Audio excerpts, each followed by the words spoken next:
I'm honored to have the opportunity to represent the government and people of Guyana in this 12th Parliament of the Cooperative Republic of Guyana. Mr. Speaker, it is equally an honor to join my colleagues in support of Budget 2020, the first of the newly elected People's Progressive Party civic government. But Mr. Speaker, I need this evening to respond to an honorable member who hailed from Essequibo, and to tell him that you can go to President's College and you can go to the University of Guyana, and they will not teach you. And they will not teach you the whole scenario behind the Amila Falls. Well, let me tell you, the Guyanese people would not have spent a cent in the development of Amila Falls, and it would have given us today 165 megawatts of power, and it would have also given us reduced electricity costs.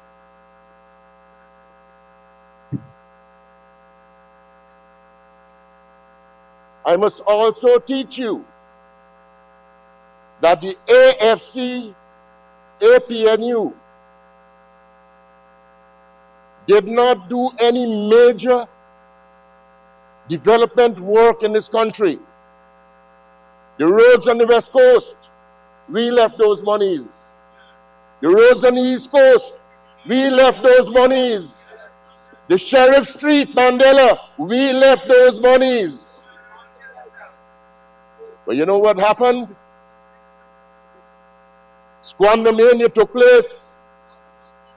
And as I was going through the budget estimates last night, I think I saw a page where shackles and handcuffs are going to be bought.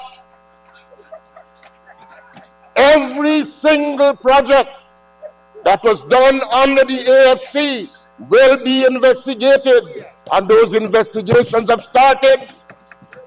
Have no fear, honorable members. Have no fear. You know, from 2015 up to the 2nd of August, 2020, clouds of corruption and mismanagement was hanging over Guyana. But that is the reason why you all are sitting there in the opposition seats, and you will be there for a very long, long time.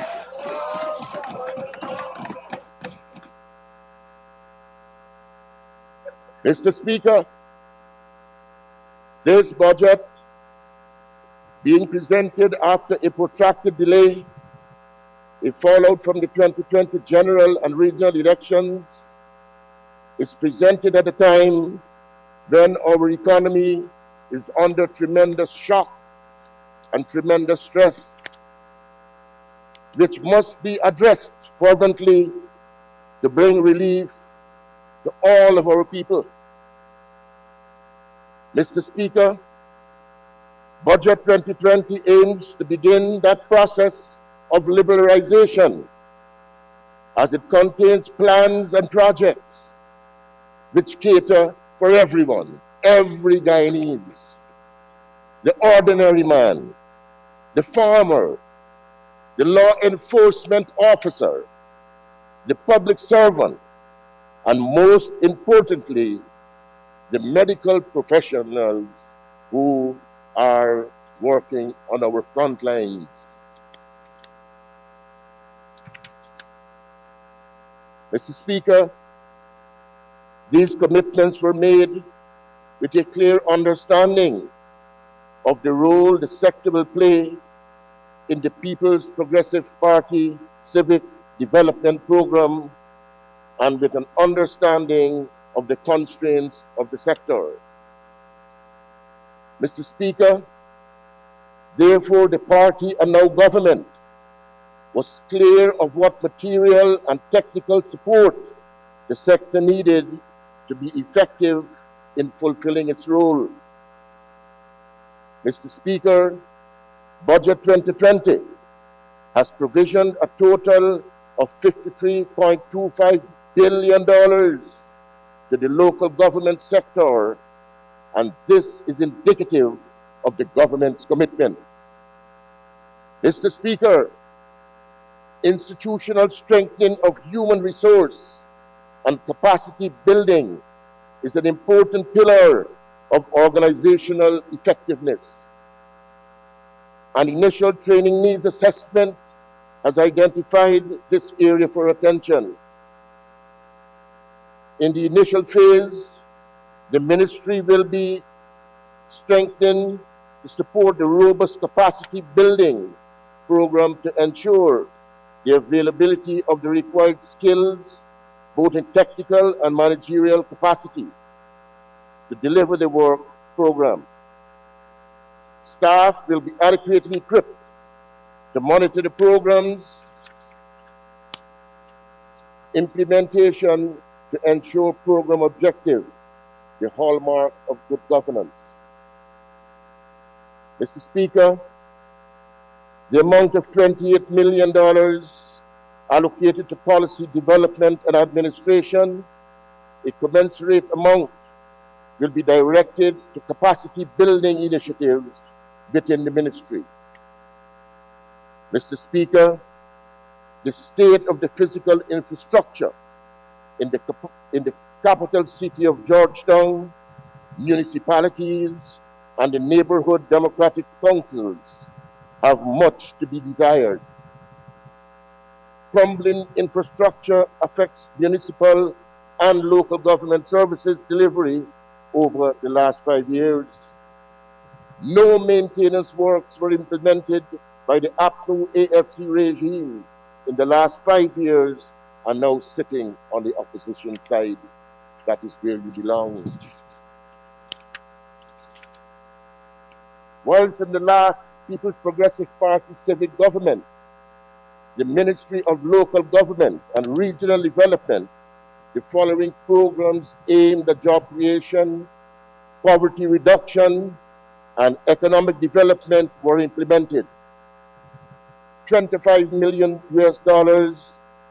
was spent for urban development programs, $15 million for community services enhancement projects, 25 million community roads improvement projects. Despite maintenance and business plans developed to ensure maintenance, sustenance, and expansion of the investment made, municipal and local government infrastructure were allowed to decay.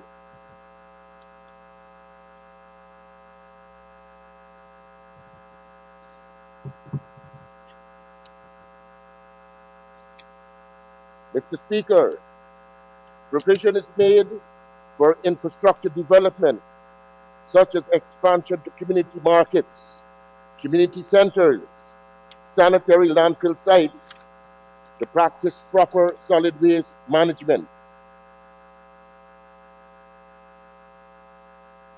Also being earmarked for upgrading some public goods that have been earmarked for upgrading by the Ministry of Local Government and Regional Development that will ensure effective and efficient local government and municipal services delivery to our citizens.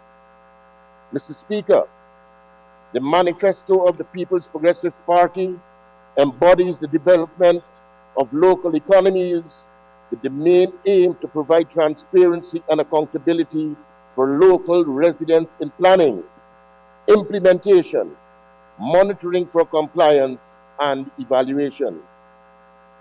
Mr. Speaker, as Minister within the Ministry of Local Government and Regional Development, I will ensure that the municipalities and the local democratic organs are equipped to ensure that they deliver on their mandate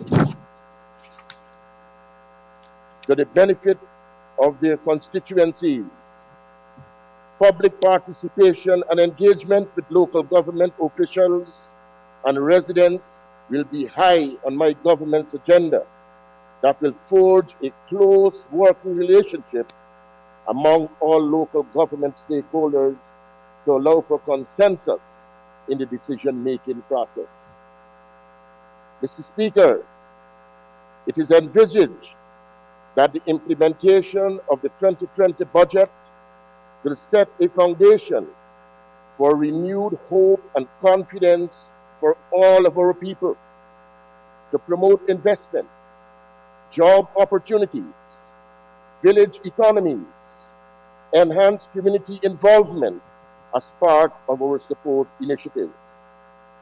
Mr. Speaker, the East Rheinveld Market and the All-Boys-Town Market are in the third and second phases of rehabilitation respectively and will be completed in a short space of time. The People's Progressive Party civic government will continue to dedicate financial and technical support to those investment projects to provide adequate service to the local population. Mr. Speaker, the Ministry of Local Government and Regional Development will actively pursue collaboration with all stakeholders to facilitate support and enhance municipal and local governance, management administration, and development to ensure that the participation of the development, implementation, monitoring, and evaluation of the local sector policies. Mr. Speaker, the APNU AFC regime mismanaged this economy for 5 years by hiring many party activists in key positions. This practice was encouraged by the Ministry of Finance, which approved huge sums in salaries and stipends for them to use state funds and state assets to do continuous political work. Never mind you lost. Mr. Speaker, 2019 budget was passed in 2018, and despite the passage of the no confidence motion, the Ministry of Finance subsequently reallocated large portions of budgetary funds to aid political campaign promises. This resulted in many viable projects being discarded. A sum of $348,400,000 was awarded for projects in 2019 that never materialized.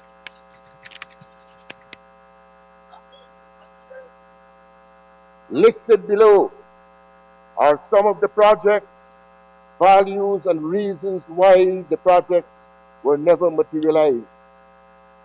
A sum of $150 million was budgeted in 2019 for property inventory and valuation across all local democratic organs. This never materialized.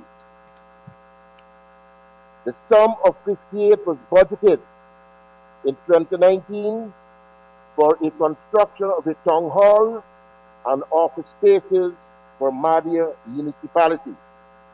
This project was cancelled because, and listen to this, honorable members, this project was cancelled because issue with ownership of the plot of land that was identified for the building.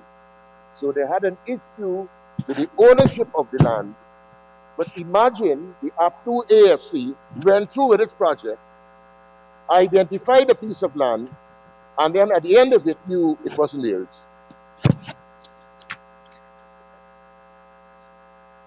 33 million was redirected to the Ministry of Public Infrastructure for road projects in Madhya. No one knows if these roads ever were completed. The remaining sum for the construction of Aranaputa NDC building in Region 9 and the construction of Prophet Rising Sun NDC building, for which construction work for both buildings never started.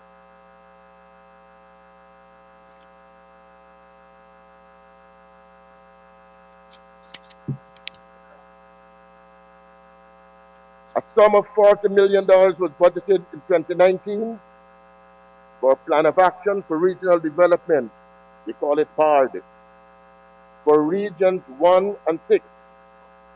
This project was abandoned and the money was utilized for community grounds. The sum of $65 million was budgeted under the Georgetown Enhancement Program for the construction of an administrative building, Phase 1 of the Georgetown Municipality. The City Council, usual story, procrastinated on the project at every stage. 11 million was redirected to purchase a vehicle for the mayor after he had an accident and his vehicle was written off. The sum of 4 million was budgeted for the rehabilitation of the Friendship Community Center ground Pomeroon Super Dam. This project was tendered in 2019 but never got started. No reasons were given. The sum of 4.3 million was budgeted for the rehabilitation of Jack Low Playground Pomeroon Super Dam.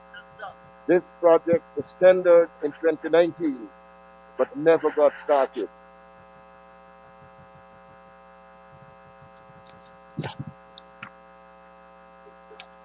Mr. Speaker, the solid waste situation in our country is plagued with an accumulation of socio-cultural behavior patterns and management issues.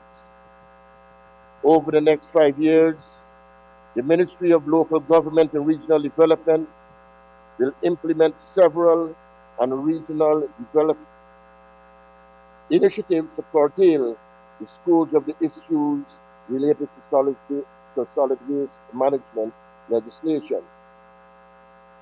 Mr. Speaker, the Ministry will update the inventory of solid waste disposal sites in each of the 10 regions to determine, based on appropriate siting criteria, the open disposal sites which are to be closed and those to be upgraded to a controlled landfill.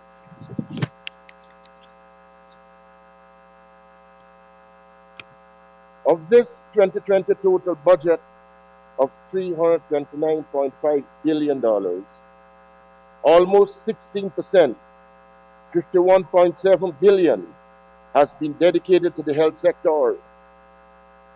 Almost 16%, $52 billion, has been allocated to education, while for the productive sectors, $18.4 billion, or close to 6%, is for agriculture and the reopening of Enmore, Rose Hall, Skeldon sugar factories. Let me repeat. $18.4 billion, or close to 6%, is for agriculture and the reopening of Enmore, Rose Hall, and Skeldon estates. Those people that you fired by closing those estates. Mr. Speaker, in closing, the People's Progressive Party civic government has a strong program of decentralization and accountability by engaging the local citizens and our strategic partners and stakeholders involved in the decision-making process that will widen the scope to facilitate a wider involvement and commitment to decisions which affect their communities. We will continue to support the consultative approach to local governance to facilitate the maximum utilization of public resources. Among measures to be pursued are substantially increased fiscal trade transfers to the municipalities and the neighborhood democratic councils, strengthen local government bodies to manage resources, to take on enhanced maintenance responsibilities to support infrastructure development, strengthen local government organs in budget planning and preparation through a consultative process to facilitate financial management and accountability. Mr. Speaker, in keeping with the People's Progressive Party Civics Manifesto promises, my government and the ministry's first-year implementation of project deliverables will place emphasis on improving the lives of all Guyanese and putting money in the people's pockets. Just to mention a few, and I hope it can resonate in the ears of you honorable members on the opposition side. 25,000 cash grant for households as COVID-19 relief. Then the Honorable Kwame McCoy was speaking about COVID-19. A member on the opposition mentioned that the $25,000 are crumbs. Well, I can imagine that coming from you. The swamp was drained. Removal of VAT on electricity and water. Increase in pension for elderly and grants for school children, including increase in school allowance. Do you wear school uniform? Only ladies' school uniform they have, you know. Removal of VAT on hinterland travel. 2 weeks tax-free bonus for joint services. 150 million to support frontline workers as part of the special COVID-19 relief. Seems as if the word shame has disappeared. Considering the devastation meted out to the private sector by the last up-to AFC regime, as part of this emergency budget, several measures have been put forward to get businesses back on their feet again, and will include corporate income tax exemptions to support private education and healthcare, increase in eligible loans for mortgage relief, for mortgage interest relief, removal of VAT on building and construction, materials, machinery and equipment in mining, forestry, agriculture, manufacturing, fertilizers, agrochemicals, pesticides, and other key inputs in the poultry industry. Tax concessions and special incentives in agriculture, tourism, and manufacturing. Among those include for investments in agro-processing facilities, cold storage, packaging, along with special incentives including land for the planting of corn and soybean. Incentives for the establishment of industrial parks in the hinterland and coastal regions. Special COVID-19 relief.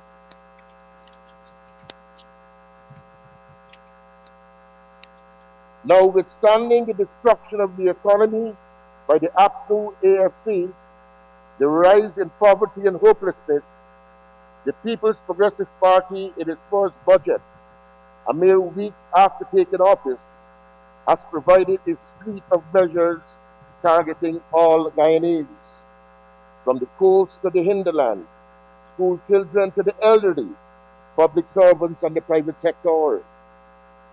As Minister within the Ministry of Local Government and Regional Development, I stand here today before this honorable House to say that we on this side of the House will work tirelessly to ensure these measures are implemented and to deliver benefits to all Guyanese.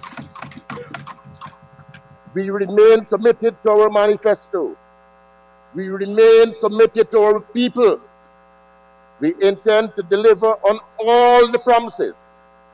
This 2020 budget is the start of that effort.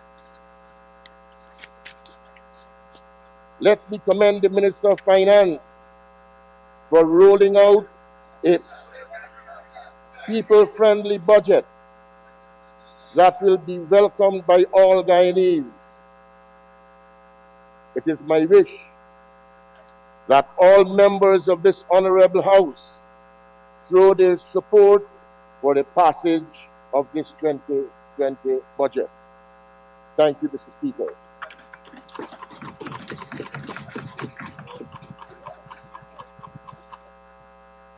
Thank you very much, Honorable Minister within the Ministry of Local Government and Regional Development.